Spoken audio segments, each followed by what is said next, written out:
नमस्कार। केंद्रीय मंत्रिमंडल में मेरे सहयोगी पीयूष गोयल जी, मनसुख मांडविया जी, अश्विनी वैष्णव जी, सर्बानंद सोनोवाल जी, पुरुषोत्तम रूपाला जी, जी किशन रेड्डी जी, पशुपति कुमार पारस जी, जितेंद्र सिंह जी, सोम प्रकाश जी, देश भर से जुड़े स्टार्टअप की दुनिया के सारे दिग्गज, हमारे युवा साथी, अन्य महानुभाव, भाई और बहनों, हम सभी ने भारतीय स्टार्टअप की सफलता के दर्शन किए और कुछ स्टेक होल्डर्स का प्रेजेंटेशन भी देखा। आप सभी बहुत बेहतरीन काम कर रहे हैं। 2022 का ये वर्ष भारतीय स्टार्टअप इकोसिस्टम के लिए और भी नई संभावनाएं लेकर आया है। आजादी के 75वें वर्ष में स्टार्टअप इंडिया इनोवेशन वीक का ये आयोजन और भी महत्वपूर्ण है। जब भारत अपनी आजादी के 100 वर्ष पूरे करेगा, उस भव्य भारत के निर्माण में आपकी भूमिका बहुत बड़ी है। देश के उन सभी स्टार्टअप्स को, सभी इनोवेटिव युवाओं को बहुत बहुत बधाई देता हूं, जो स्टार्टअप्स की दुनिया में भारत का झंडा बुलंद कर रहे हैं।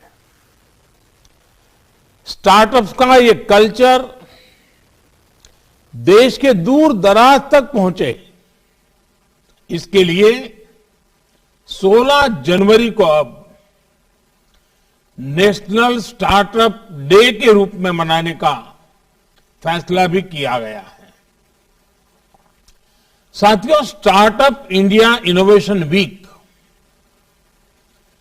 बीते साल की सफलताओं को सेलिब्रेट करने का भी है और भविष्य की रणनीति पर चर्चा करने का भी है। इस दशक को भारत का टेकेड कहा जाता है। इस दशक में इनोवेशन, एंटरप्रेन्योरशिप और स्टार्टअप इकोसिस्टम को मजबूत करने के लिए सरकार जो बड़े पैमाने पर बदलाव कर रही है, उसके 3 अहम पहलू हैं। पहला, एंटरप्रेन्योरशिप। एंटरप्रेन्योरशिप को, इनोवेशन को सरकारी प्रक्रियाओं के जाल से, ब्यूरोक्रेटिक साइलोज से मुक्त कराना। दूसरा, इनोवेशन को प्रमोट करने के लिए इंस्टीट्यूशनल मैकेनिज्म का निर्माण करना। और तीसरा, युवा इनोवेटर्स, युवा उद्यम की हैंड होल्डिंग भी करना। Startup India, stand up India जैसे प्रोग्राम ऐसे ही प्रयासों का हिस्सा है। अंजल टैक्स की समस्याओं को खत्म करना और टैक्स फाइलिंग को सरल करना हो, एक्सेस टू क्रेडिट को आसान बनाना हो, हजारों करोड़ रुपए की सरकारी फंडिंग का प्रबंध हो, ये सुविधाएं हमारी प्रतिबद्धता को दर्शाती है। स्टार्टअप इंडिया के तहत स्टार्टअप्स को 9 लेबर और 3 एनवायरमेंट लॉज से जुड़ी कंप्लायंसेस को सेल्फ सर्टिफाई करने की सुविधा दी गई है। डॉक्यूमेंट्स के सेल्फ एटेस्टेशन से सरकारी प्रक्रियाओं को सरल बनाने का जो सिलसिला शुरू हुआ था, वो आज 25,000 से अधिक कंप्लायंसेस को खत्म करने के पड़ाव तक पहुंच चुका है।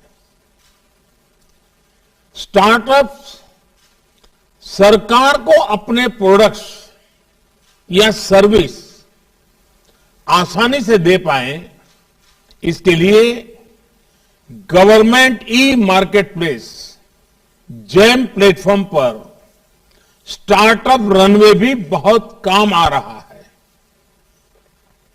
साथियों, अपने नौजवानों के सामर्थ्य पर भरोसा, उनकी क्रिएटिविटी पर भरोसा किसी भी देश की प्रगति का अहम आधार होता है। भारत आज अपने युवाओं के इस सामर्थ्य को पहचानते हुए नीतियां बना रहा है, निर्णय लागू कर रहा है। भारत में 1,000 से ज्यादा यूनिवर्सिटीज हैं, 11,000 से ज्यादा स्टैंड एलोन इंस्टीट्यूशंस हैं, 42,000 से ज्यादा कॉलेजेस हैं और लाखों की संख्या में स्कूल है। ये भारत की बहुत बड़ी ताकत है। हमारा प्रयास देश में बचपन से ही स्टूडेंट्स में इनोवेशन के प्रति आकर्षण पैदा करने, इनोवेशन को इंस्टीट्यूशनलाइज करने का है। 9,000 से ज्यादा अटल टिंकरिंग लैब्स आज बच्चों को स्कूलों में इनोवेट करने, नए आइडियाज पर काम करने का मौका दे रही है। अटल इनोवेशन मिशन से हमारे नौजवानों को अपने इनोवेटिव आइडियाज पर काम करने के लिए नए नए प्लेटफॉर्म मिल रहे हैं। इसके अलावा देश भर के स्कूलों और कॉलेजों में हजारों लैब्स का नेटवर्क हर क्षेत्र में इनोवेशन को बढ़ावा देता है।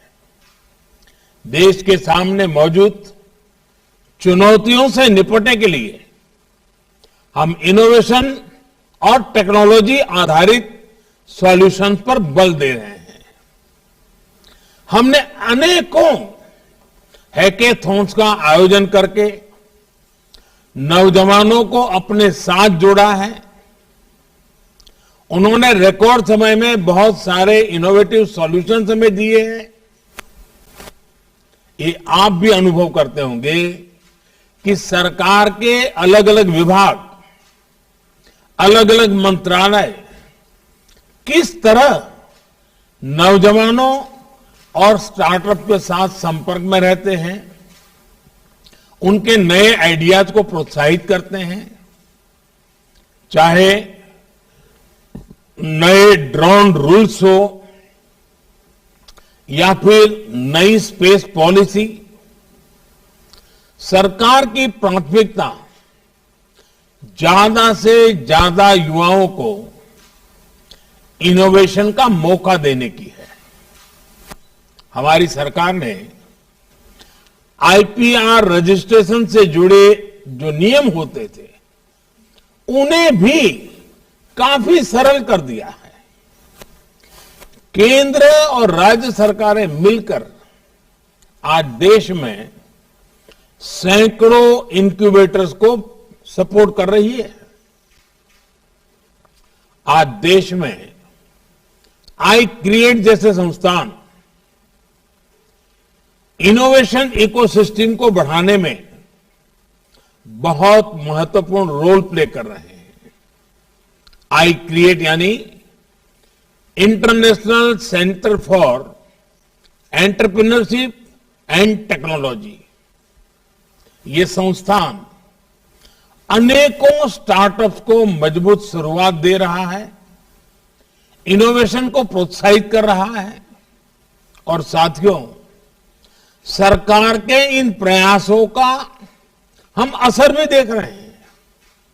वर्ष 2013-14 में जहां 4000 पैटेंट्स को स्वीकृति मिली थी, वहीं पिछले वर्ष 28,000 से ज्यादा पेटेंट्स ग्रांट किए गए हैं। वर्ष 2013-14 में जहां करीब 70,000 ट्रेडमार्क्स रजिस्टर हुए थे, वहीं 2021 में 2.5 लाख से ज्यादा ट्रेडमार्क रजिस्टर किए गए हैं।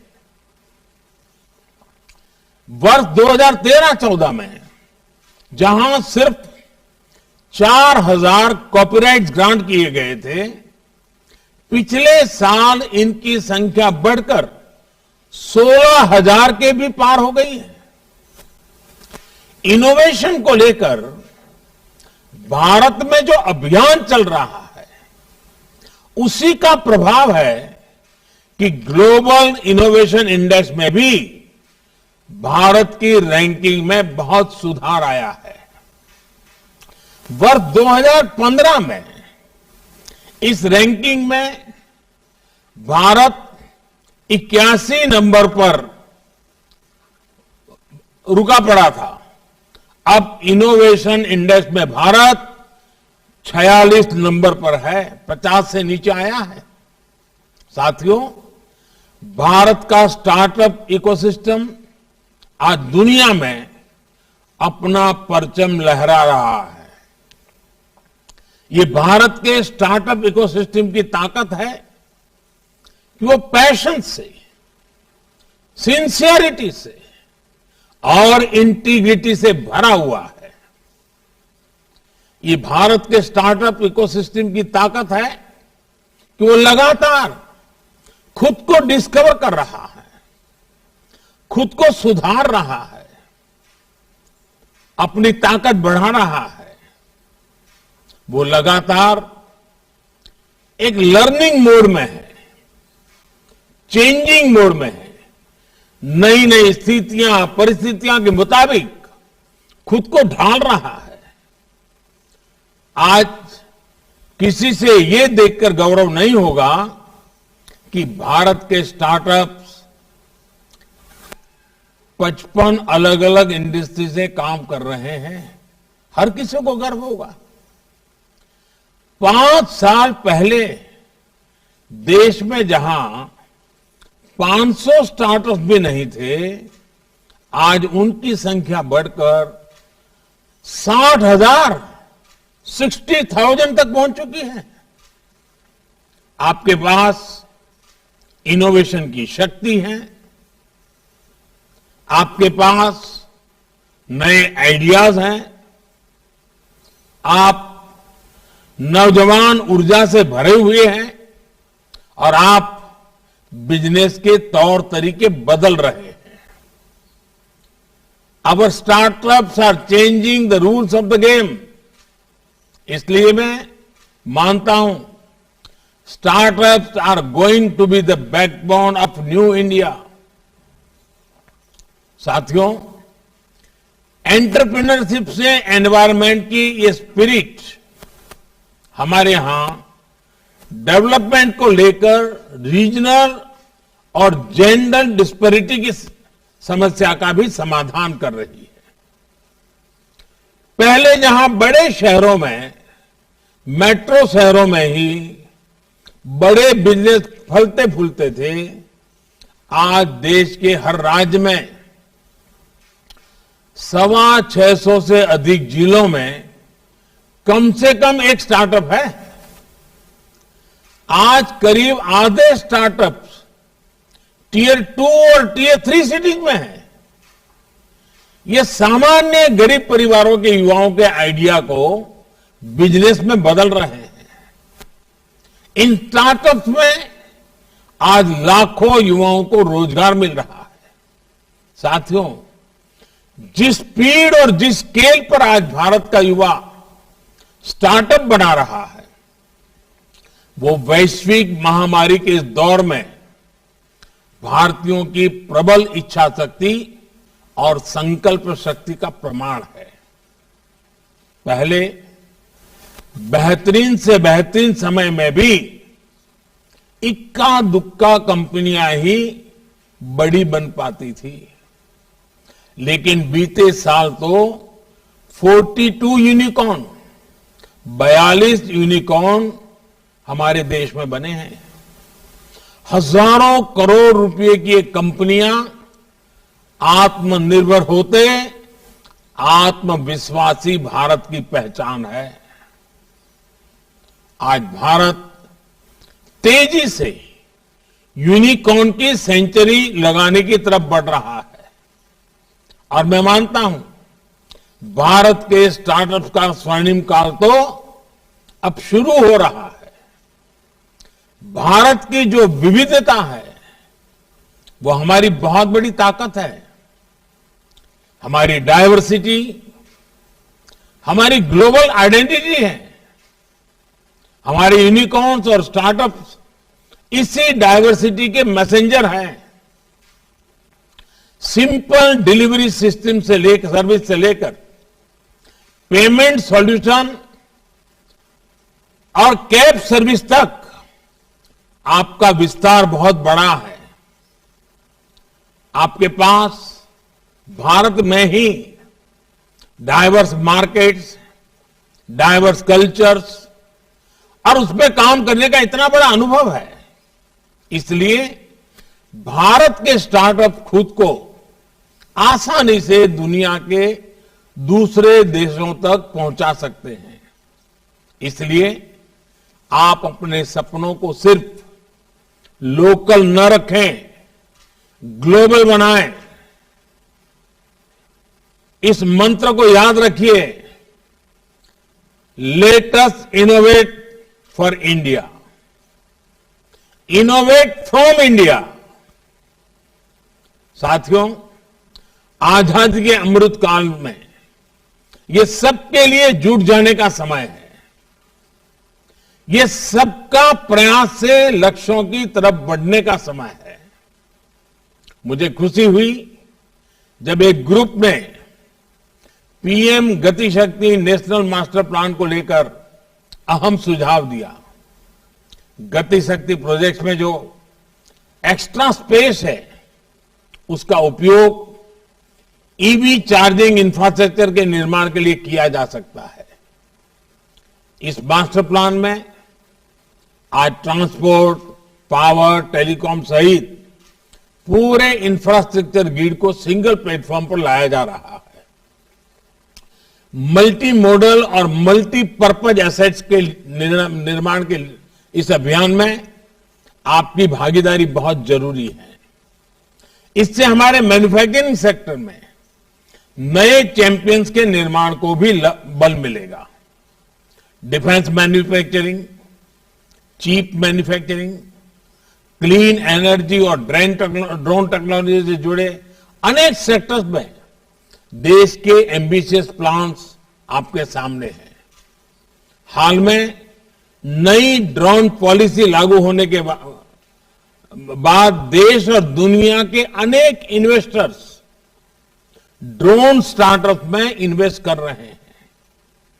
आर्मी, नेवी और एयरफोर्स की तरफ से करीब 500 करोड़ रुपए के ऑर्डर ड्रोन कंपनियों को मिल चुके हैं। सरकार बड़े पैमाने पर गांव की प्रॉपर्टी की मैपिंग के लिए आज ड्रोन का उपयोग कर रही है, स्वामित्व योजना के लिए। अब तो दवाओं की होम डिलीवरी और एग्रीकल्चर में ड्रोन के उपयोग का दायरा बढ़ रहा है। इसलिए इसमें बहुत संभावनाएं हैं।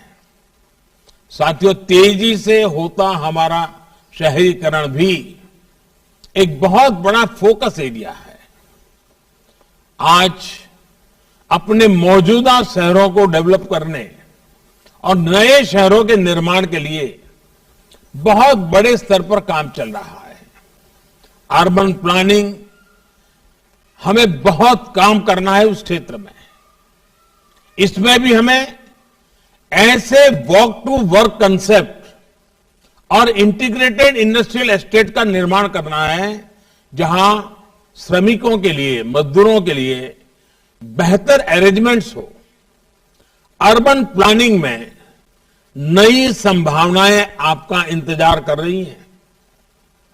जैसे यहां एक ग्रुप ने बड़े शहरों के लिए नेशनल साइकिलिंग प्लान और कार फ्री जोन्स की बात रखी है। ये शहरों में सस्टेनेबल लाइफस्टाइल को प्रमोट करने के लिए बहुत जरूरी है। आपको मालूम होगा, मैं जब COP26 की समिट में गया था तब मैंने एक मिशन लाइफ की बात कही है। और ये लाइफ का मेरा जो कंसेप्ट है वो ये है कि लाइफस्टाइल फॉर एनवायरमेंट लाइफ। और मैं मानता हूं कि हमने लोगों में उन चीजों को लाने के लिए टेक्नोलॉजी का कैसे उपयोग करें। जैसे एक P3 मूवमेंट आज अनिवार्य है, pro planet people, P3 movement. हमें जब तक जन सामान्य को एनवायरमेंट के लिए जागरूक नहीं करेंगे, ग्लोबल वार्मिंग की खिलाफ की जो लड़ाई है उसके सिपाही नहीं बनाएंगे, हम इस लड़ाई को जीत नहीं सकते हैं। और इसलिए भारत मिशन लाइफ को लेकर के अनेक विध देशों को अपने साथ जोड़ने की दिशा में काम कर रहा है। साथियों, स्मार्ट मोबिलिटी से शहरों का जीवन भी आसान होगा और कार्बन एमिशन के हमारे टारगेट्स को अचीव करने में भी मदद मिलेगी। साथियों, दुनिया के सबसे बड़े मिलेनियल मार्केट के रूप में अपनी पहचान को भारत लगातार सशक्त कर रहा है। मिलेनियल आज अपने परिवारों की समृद्धि और राष्ट्र की आत्मनिर्भरता दोनों के आधार हैं। रूरल इकोनॉमी से लेकर इंडस्ट्री 4.0 तक हमारी जरूरतें और हमारा पोटेंशियल दोनों असीमित है। फ्यूचर टेक्नोलॉजी से जुड़े रिसर्च और डेवलपमेंट पर इन्वेस्टमेंट आज सरकार की प्राथमिकता है। लेकिन बेहतर होगा कि इंडस्ट्री भी इसमें अपना योगदान, अपना दायरा बढ़ाए। साथियों, 21वीं सदी के इस दशक में आपको एक बात और ध्यान रखनी है। देश में भी बहुत बड़ा मार्केट तो अब खुल रहा है। हमने डिजिटल लाइफस्टाइल में अब जाकर कदम रखा है। अभी तो हमारी करीब आधी आबादी ही ऑनलाइन हुई है। जिस स्पीड से, जिस स्केल पर, जिस कीमत में आज गांव गांव, गरीब से गरीब तक सरकार डिजिटल एक्सेस देने के लिए काम कर रही है, उससे बहुत कम समय में भारत में करीब 100 करोड़ इंटरनेट यूजर होने वाले हैं। जैसे जैसे दूर सुदूर क्षेत्रों में लास्ट माइल डिलीवरी सशक्त हो रही है, वैसे वैसे ग्रामीण मार्केट और ग्रामीण टैलेंट का बड़ा पुल भी बनता जा रहा है। इसलिए मेरा भारत के स्टार्टअप से आग्रह है कि गांव की तरफ भी बढ़ें। ये अवसर भी है और चुनौती भी। मोबाइल, इंटरनेट, ब्रॉडबैंड कनेक्टिविटी हो या फिजिकल कनेक्टिविटी, गांव की आकांक्षाएं आज बुलंद हो रही हैं। रूरल और सेमी अर्बन एरिया एक्सपांशन की नई वेव की राह देख रहे हैं। स्टार्टअप कल्चर ने आइडिया को जिस प्रकार डेमोक्रेटाइज किया है, उसने महिलाओं और लोकल बिजनेस को एम्पावर किया है। आचार पापड़ से लेकर हैंडीक्राफ्ट तक अनेक लोकल प्रोडक्ट्स का दायरा आज व्यापक रूप से बढ़ा है। जागरूकता बढ़ने से लोकल के लोग, उसके लिए लोग वोकल हो रहे हैं। और अभी जब हमारे जयपुर के साथी ने, कार्तिक ने लोकल को ग्लोबल की बात कही और उन्होंने वर्चुअल टूरिज्म की बात कही, मैं आग्रह करूंगा आप जैसे साथियों को कि आजादी के 75 साल हो रहे हैं। क्या आप देश के स्कूल कॉलेज के बच्चों का एक कंपटीशन करें और वे अपने जिले में, अपने शहर में आजादी से जुड़ी जो घटनाएं हैं, जो स्मारक है, इतिहास के जो पन्ने हैं, उसका वर्चुअल क्रिएटिव वर्क करें और आप जैसे स्टार्टअप उसको कंपाइल करें और आजादी के 75 साल निमित्त वर्चुअल टूर के लिए देश को निमंत्रित किया जाए। आजादी के अमृत महोत्सव में स्टार्टअप दुनिया का एक बहुत बड़ा कंट्रीब्यूशन होगा। तो आपका विचार अच्छा है, उस विचार को किस रूप में लाया जाए, उसकी अगर आप शुरुआत करेंगे तो मैं पक्का मानता हूं कि इसको हम आगे बढ़ा सकते हैं। साथियों, कोविड लॉकडाउन के दौरान हमने देखा है कि लोकल स्तर पर कैसे छोटे छोटे इनोवेटिव मॉडल्स ने लोगों का जीवन आसान किया है। छोटे लोकल बिजनेस के साथ कोलैबोरेशन का एक बहुत बड़ा अवसर स्टार्टअप्स के पास है।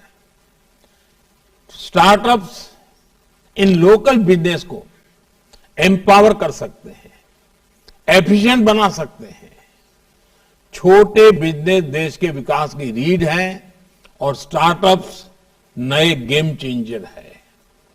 ये साझेदारी हमारे समाज और इकोनॉमी दोनों को ट्रांसफॉर्म कर सकती है। विशेष रूप से विमेन एम्प्लॉयमेंट को इससे बहुत बल मिल सकता है। साथियों, यहां एग्रीकल्चर से लेकर हेल्थ, एजुकेशन, टूरिज्म सहित हर सेक्टर में सरकार और स्टार्टअप की साझेदारी को लेकर अनेक सुझाव आए हैं। जैसे एक सुझाव आया था कि हमारे यहां जो दुकानदार है वो उसकी जो कैपेबिलिटी उसका मुश्किल से 50-60% उपयोग कर पा रहा है और उन्होंने एक डिजिटल सॉल्यूशन दिया ताकि उसको पता रहे कि कौन सा सामान खाली हो गया है, कौन सा लाना है वगैरह। मैं आपको एक सुझाव दूंगा, आप उस दुकानदार को उसके जो ग्राहक हैं उसके साथ भी जोड़ सकते हैं। तो दुकानदार ग्राहक को सूचना कर सकता है कि आपकी ये 3 चीजें 3 दिन के बाद खाली हो जाने वाली है। आपके घर में ये 7 चीजें 5 दिन के बाद खाली हो जाने वाली है।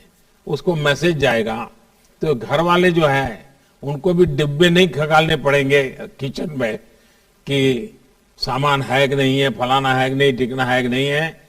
ये आपका दुकानदार ही उसको मैसेजिंग कर सकता है एंड आप इसको बहुत बड़ा प्लेटफॉर्म के रूप में भी कन्वर्ट कर सकते हैं। सिर्फ दुकान की एफिशिएंसी नहीं, परिवार की रिक्वायरमेंट के लिए भी उनको दिमाग खपाना नहीं पड़ेगा।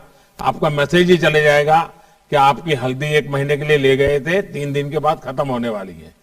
तो आपको बाजार एक बहुत बड़ा आप एग्रीगेटर बन सकते हैं, आप एक बहुत बड़ा ब्रिज बन सकते हैं। साथियों, मैं आपको आश्वस्त करता हूं कि युवाओं के हर सुझाव, हर आइडिया, हर इनोवेशन को सरकार का पूरा सपोर्ट मिलेगा। देश को आजादी के 100वें वर्ष की तरफ ले जाने वाले ये 25 साल बहुत महत्वपूर्ण है दोस्तों, और आपके लिए सर्वाधिक महत्वपूर्ण है। ये इनोवेशन यानी आइडियाज, इंडस्ट्री एंड इन्वेस्टमेंट का नया दौर है। आपका श्रम भारत के लिए है, आपका उद्यम भारत के लिए है, आपकी वेल्थ क्रिएशन भारत के लिए है, जॉब क्रिएशन भारत के लिए है। मैं आपके साथ मिलकर के, कंधे से कंधा मिला करके आप नौजवानों की ऊर्जा को देश की ऊर्जा में परिवर्तित करने के लिए पूरी तरह प्रतिबद्ध हूं। आपके सुझाव, आपके आइडियाज क्योंकि आप एक नई जनरेशन है जो नए तरीके से सोचते हैं, जो व्यवस्थाओं को समझना स्वीकारना बहुत आवश्यक हो गया है।